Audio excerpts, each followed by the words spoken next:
Welcome to Trending in Education. Mike Palmer here. I'm delighted today to be joined by Jon Deane, who's the CEO of an organization called GreatSchools, whose mission is to help parents understand their options as far as their children's education goes. We're going to talk about all this later on in the conversation. Before we do that, Jon, welcome to Trending in Education.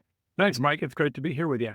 Yeah, and as a parent of a 6-year-old, your stuff is speaking to me. Hopefully, we'll be able to represent for the parents out there. And, many of our listeners have a different educational hat that they're wearing. But at the end of the day, a lot of these decisions that are put on parents are something that maybe don't get enough attention. And hopefully, it's something we can shed some more light on. Your organization's doing a great job of doing that. We'll get into that in a bit. Before we do that, we always like to get to know you a little bit better in your own words. Can you share with us your professional origin story?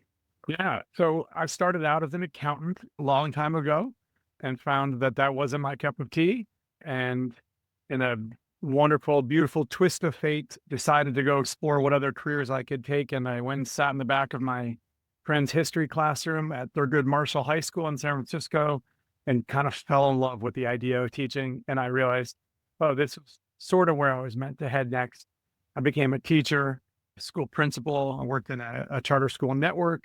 Going through that process, realized education is so complex, which is I think what really drove me into the space in the beginning. And I loved, and I realized I should take as many different angles to understand the complexities as I could so I could develop, a broader approach to problem solving or just to how I wanted to work on things. And so I went into philanthropy, spent a number of years working with states, districts, tech companies, nonprofits, up and down the range.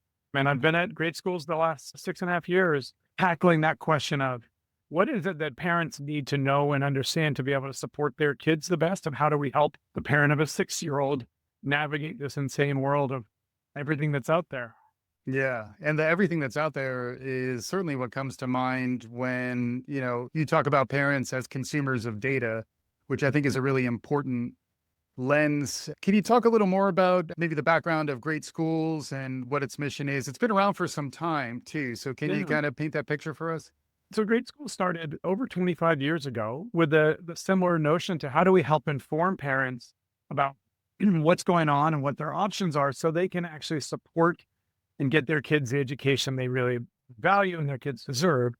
So we, for a long time been really taking on a couple of vectors. We try to get information on every school in the country, and we focused on outcomes data and programs data and some other information, which we could talk more about. And we've also provided a lot of parenting guidance for folks across the country. And that ranges from, we're not doing basic parenting like you might get somewhere else. We're talking about how do we help you as you're helping your kid in their education. So it may be things they're doing at home, et cetera. But through all of that, what we know is there's information coming at parents nonstop from the teacher, from the school, from the district, from the state, from the news, or wherever you go. Mm-hmm. No one should be surprised by that. It's hard. It's hard to see the signal in that noise and to try to say, what am I really trying to get to? So we try to boil that down as best we can. Yeah. And, as a parent, the struggle is real. And you do feel like once you find a school that your kid likes, and hopefully you and, your partner like it too, but you don't want to have to think about choosing. You don't want to think about having to even switch schools. But that reality has really changed in recent years. There are more options that are available to parents. As someone who's, deeply involved in this space, how would you characterize where we are around school choice and, what's happened? My son is in the public schools here. And we're fortunate enough to have a great school district and we kind of love our public school, but that doesn't mean we shouldn't be informed about options that are out there. And, there's going to be a middle school selection and high school selection in our future. All parents really need to be thinking about these decisions that we make. How would you characterize where we are today? I might start by saying my kids, I have a 13 and a 15-year-old, 8th grade and 10th grade, and they did elementary school in San Francisco Unified. That's where we lived at the time. Mm-hmm. And when you go into kindergarten in San Francisco Unified, the application, which is, really a lottery process, I think there were 106 options, maybe 110 different options. For kindergarten? Well, the number of elementary schools across the city, plus all the different types of programs that there are within those schools. I point that out to say school choice isn't brand new. It isn't something kind of out there. It's like we have been trying to find different ways Hmm. to help parents and kids connect with a place where they're going to be, they're going to find the right fit. I deeply believe that most parents want very similar things for their kids. Some may want a little different here and there. And I think that's really important that our system collectively allows for that. But Yeah. most people want their kid to be loved, to be, cared for, to be safe, make sure that they're going to be prepared for whatever's coming next. If it's elementary to middle, we know the kind of drill. So Right. if that's the case we're looking at, it's really like, how do we as a society kind of collectively make sure everyone has all those options? And I Mm. think we're seeing a proliferation of choice options in places where either some folks have felt that wasn't the case, like the options didn't meet where they were, or others have said, let's try to create some competition here and see what kind of rises up and figure that out. Now, can't speak to all that. I'm in California. We have a different landscape than in other places for where your listeners might be. But what we know across the country is every single state, every location seems to be different right now and Yeah. changing fairly rapidly.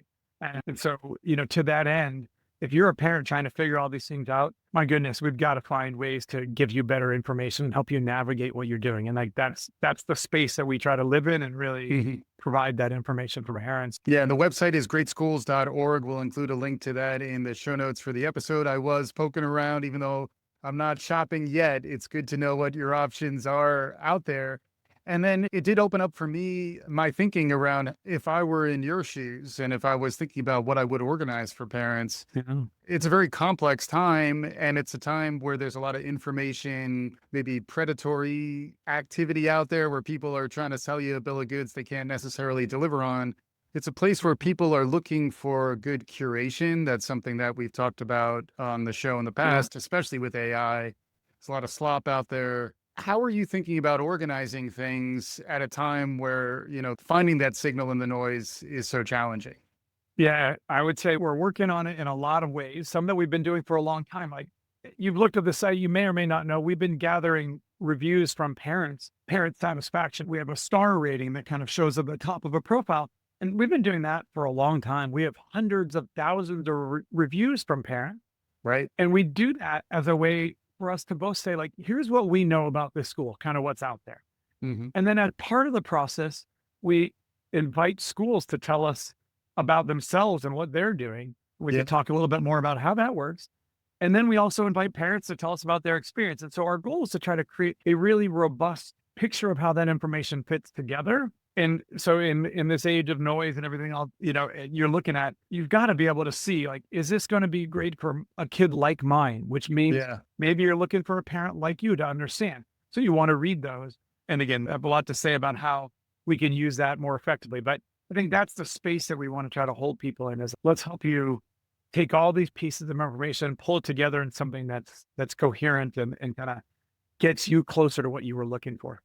Yeah, that makes sense. And another audience out there, in addition to parents, would be the districts themselves. And, a way to kind of benchmark yourself through a trusted party like Great Schools is a real asset and a place to kind of build some accountability, some benchmarks, which makes a lot of sense. It's funny when you were talking, I started thinking about how I book a hotel or an Airbnb or how I, even choose which cafe to stop at when I'm traveling is I look for the wisdom of the crowds. I go to Google Maps or wherever I go and kind of does me right. I got to say, if something's higher than a 4.5, on Google Maps, it's at least safe and probably good.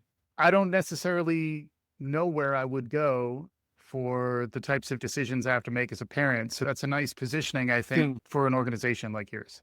You're going to want information from people you trust and and you don't know all the people who left reviews, but you'll learn if you look at what's there and you kind of see, does this match what I'm understanding when I think about the school or if I go visit or do any of that? You put all that information together. We're trying to help you make the choice that's right for where you are. Google Maps, Yelp, all those things. Sometimes it's easier to think a cafe is good for everybody or maybe not. And it's different with schools because what Yeah. you need and what your child needs, wildly different Mhm. from others, or not always, but it could be. Sure. And we Yeah. want to make sure that we honor that Yeah. no one size fits all. This is the best for everyone.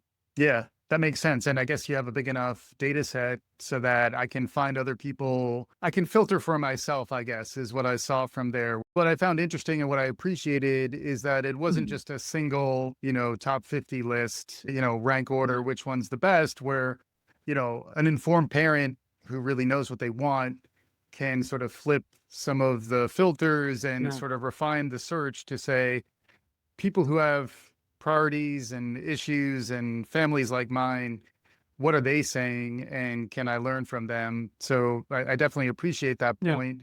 Maybe extending on it, I'm an ex Kaplan guy, so I understand tests and I understand the problems of teaching to the test. And I understand how much test scores became, especially around the No Child Left Behind and other things, really became almost the exclusive or primary benchmark for the quality of a school. How are you thinking about this from like a multi-factor perspective? I was pleased to see that it's included, but it is certainly not the only way in which you're assessing Yeah. the quality of a school. Yeah. We've obviously evolved over the last, not just we as greats, but us collectively Yeah. in our understanding of how to measure and what kind of are the right signals for some growth, right? So we know that we have an academic progress measure now, which is built on a combination of state measures and other calculations we make in the places where we don't have complete data to try to Mhm. understand, like, how are the students at this school growing?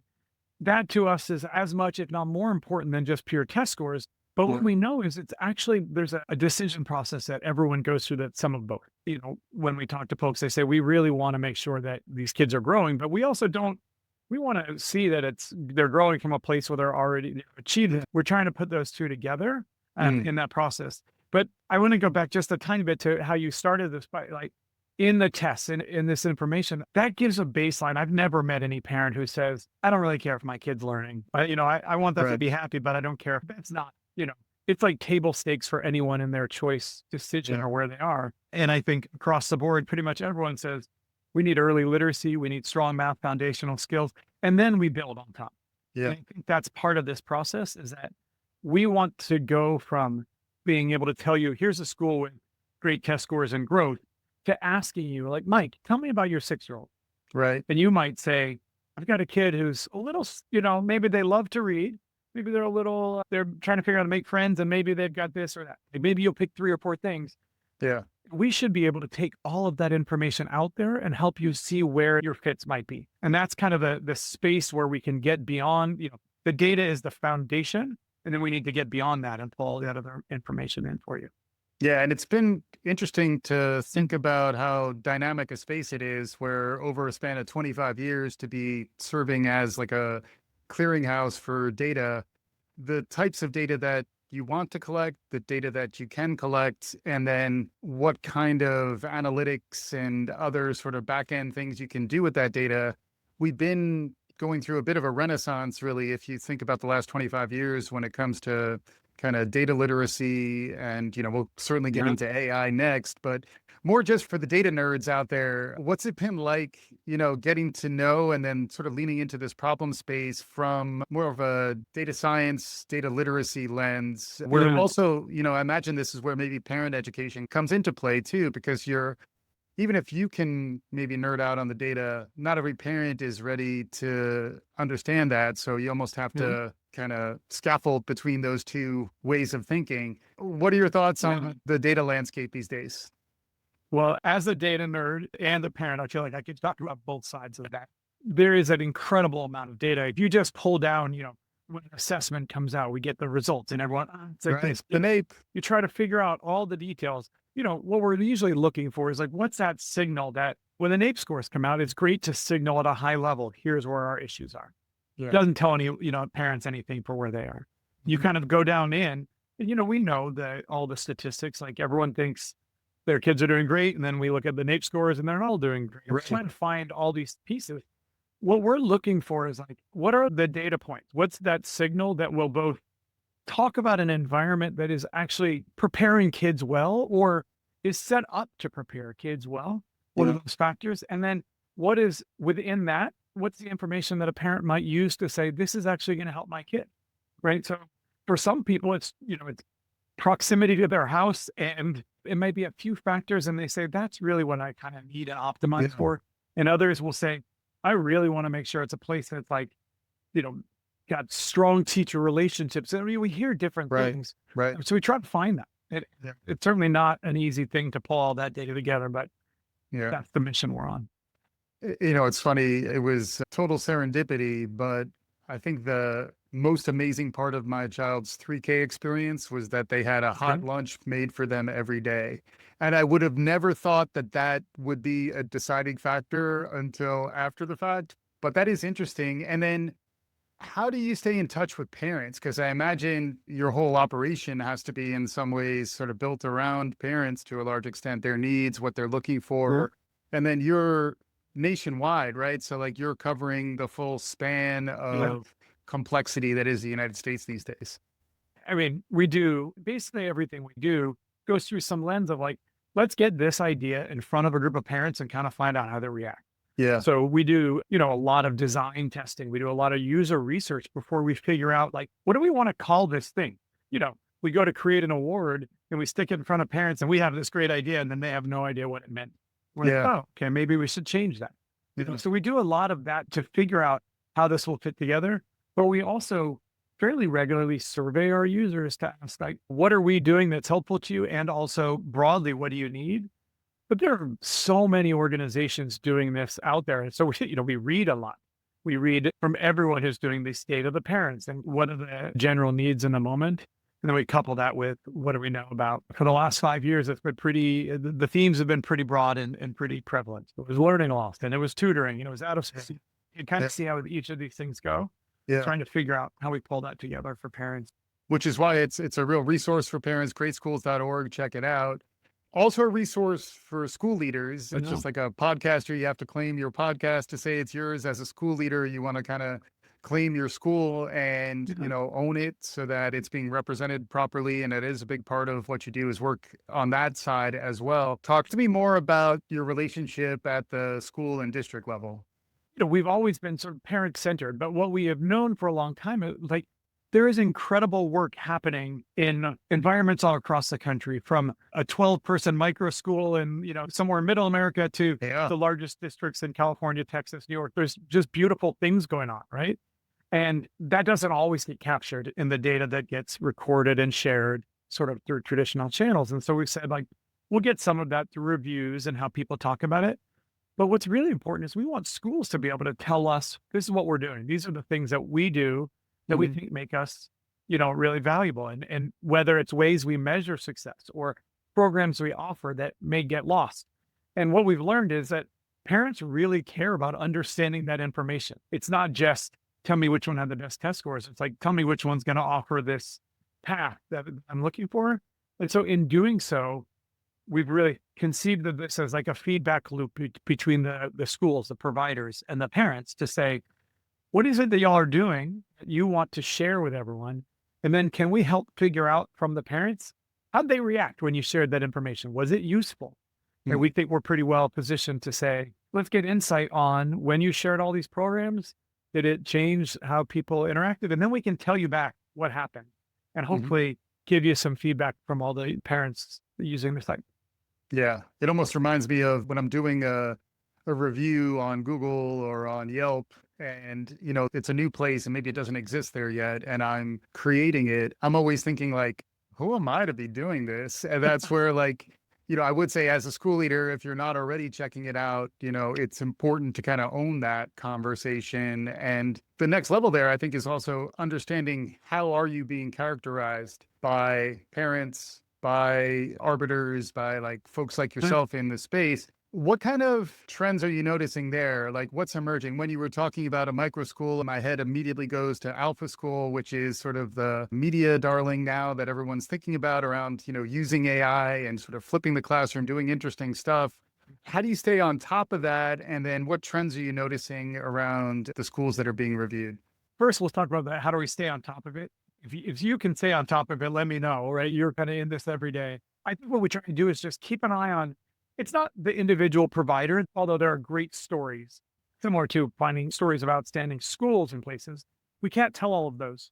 What we can do is look to say, how are we doing? What are the tools we've created to ensure that we're capturing that as best as possible. We've done things now, like we've changed the way a school profile gets created on our site so that someone who started a new school can kind of let us know they exist.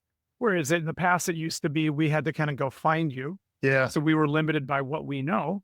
Now it's really easy. And that was in response to the number of inbound requests we got of people going, hey guys, we Yeah. exist over here. We're a private school, but it also was, we're a program within another district school and people can apply to us separately. Yep. And they don't know that, right? So we needed to create ways to do that. So that's kind of the front end of how we stay on top of it. In terms of what gets reviewed, I mean, the majority of schools in the country are still comprehensive district schools. So the majority of reviews are going to go there as well. But what we do see in certain places, like an interest in trying to understand all these new options and models. And I would say a lot of what we're building right now is how do we put that in front of a parent, try to figure out for ourselves, where's the signal on all this, right? Yeah. Let's take all these incredible new ideas that are out there, put them in front of people and say, which of these are rising to your, piquing your interest? Yeah. And I'm always thinking about it from a decision science lens. It seems like parents are pretty limited in the amount of information they have in support of these decisions, which is why it's great that there are resources like GreatSchools out there that parents can go to. We made it this far without going deep on AI, but maybe it's time to do that. I imagine there's a bunch of different ways in which emerging technology around AI and, predictive analytics and now generative AI are important to someone who's sitting where you are. How are you thinking about that? How are you sort of prioritizing your vision for the future when it comes to some of these emerging capabilities? Yeah, I mean, AI does allow us to gather more data than we have in the past. A beautiful thing that we can start getting a little more descriptive and kind of pulling more data together in different areas. On the consumer facing side, it allows us to take all of that data and find the signal that's right for Mike Palmer and for Jon Deane or for anybody else. Ideally for a parent, a single mother, a family that's moving. We get a lot of military families. We get a lot of different options where people are like, I don't have time. I don't know all these things, but they know, hey, my kid needs this, or this is what we're looking for as a family. So how quickly can we help match those together? The answers are generally as good as the data going in, but we're getting better and better at pulling more of that data and refining how we do that. Yeah. AI is powerful in both places. We know all the risks in terms of whether we're giving an appropriate response to someone or not, or how that's going, Right. Right. You can use all the generative AI engines out there and ask questions and try to find some more things, but you're not understanding where the sources are and whether they're all coherent or if it's just pulling a broad array of responses. That's the trick here. Yeah. And I guess, the garbage in, garbage out analogy is a good one. And also like explainable AI is another lens that I've heard applied to the conversation where you want to understand why a recommendation is being made. You want to have that sense of transparency. That is something that I was very pleased to see is sort of central to your mission, where folks should be able to see the data sources that are being used to serve up the recommendations or the rankings or the reviews that they're seeing. And then, what are some cautionary tales maybe for folks around, we're talking about the best case, they discover great schools and, they're informed users who are making smart decisions based on the data that you're providing. Paint us the other side of the story. Like, what's the problem space out there? Why are folks maybe misinformed or not getting access to good data? What should we be concerned about? Well, I think that's a broad question we could go into on AI and all that. But in some ways, it's all those information sources you have coming in, to the extent that they are fully complete and really accurate and match from your perspective what you were looking for, it's great. But you never know if they're all going to match exactly where you are. So the same as I would tell anyone who comes to our site, we are a resource. We shouldn't be the end all be all for where you are, because I don't want to make your decision for you. You know your child and I want you to be able to support and do that. We want to give you all that information to kind of get you to the place where you can do that. And in so doing, you might get different, you might ask a neighbor, tell me about this school. And they say, oh, that school is terrible. My child and then you ask 3 other neighbors and they loved it. Yeah. And that's true for both of them, the experiences. So now you've got to make a choice. So the thing we always try to figure out is how not to just give you one answer and have it be the thing that drives everything you look at. We try to make sure you see multiple reviews. We try to blend them together. And then as we build our kind of guided search through this process, it really tries to pull those together and match for what you're looking for. Nice. And it is the age of Clippy's revenge. So, you're probably thinking about chatbots. I like what you're providing for a parent who can kind of come at this with some vision and some perspective. But I think a lot of parents are kind of treading water, like they're just Oh, yeah. trying to stay on top of things as best they can. What's your vision for the future? I know you have some policy background as well. Like, where do you see things heading? And, for folks who are trying to make an impact and trying to understand where maybe we could move the needle in the right direction, what are you thinking for great schools? And then any advice perhaps for our listeners? We're trying to live into the space where both our parents are and where school and policy is headed as a general rule, right? As I said, we want to make sure we have the flexibility to capture and share whatever's happening out there in the world, because as it evolves, parents are probably going to be the last folks who understand what the nuances are. And unfortunately, policies are often less informed by what the parents really want. So we try to Right. stay in the middle of all of our efforts around data collection. And so what I'm excited about in the future is, what does it look like when we really have better tools to say to a school, to a district, to an SCA, to different folks, like, here's what parents are actually saying. Here's what they're clicking on. Here's the types of searches they were giving us. Like, let's show you what's out there. Mhm. And then from the schools, tell us all these things that are going on so we can better match that future that we want to be into. I would say for parents, kind of get to know where your kid is and know what kind of questions that you want to ask about what they need. You Mhm. shouldn't be afraid to ask for what you're looking for. The space that we really recognize is, Mhm. hey, there is an option probably nearby that is phenomenal for you, for a lot of kids, and it may be great for you. And it may not. And you may just want to understand what that looks like. And we want people to feel like they can say, all right, I'm searching for this. Help me figure out where it is. And if Mhm. it's not the option down the street, but that's where I want to be, like, what do I do to go ask for it? So we're trying to just make sure that that space is there where we open up for people to ask for what they're looking for. And then we connect the dots and tell them, hey, you asked for something. Here's where you might go find it. Yeah. And I think that's the kind of space we're heading into. Makes sense. And your organization's been around for 25 years. You've been there for a good run of time, a very tumultuous period of time. Looking ahead, where do you see things headed for great schools? Like looking on maybe a You more of know, a strategic horizon out there, say the next 5 years. one of the things that we're most excited about right now is something most people I think can agree on, that learning doesn't just happen inside your classroom. Learning's happening all over the place. And so, Mhm. we've asked this question, like, if you're trying to help your child get the best education and learn in the ways they need, what can we help you see? It may be the school, but it also may be that your local library has a great reading program that you want to take advantage of, that there is a coding class somewhere down the street that you want to see. So how can we help pull all that together for you? Yeah. One of the projects we're working on now is to pull public library programming information across the country. We've got a couple states where we're deep in, and we're going to kind of start running some pilots in the next few months to put that information out. And then Mm. how do we help you see, all right, these are my schools, these are the programs nearby, what do I do?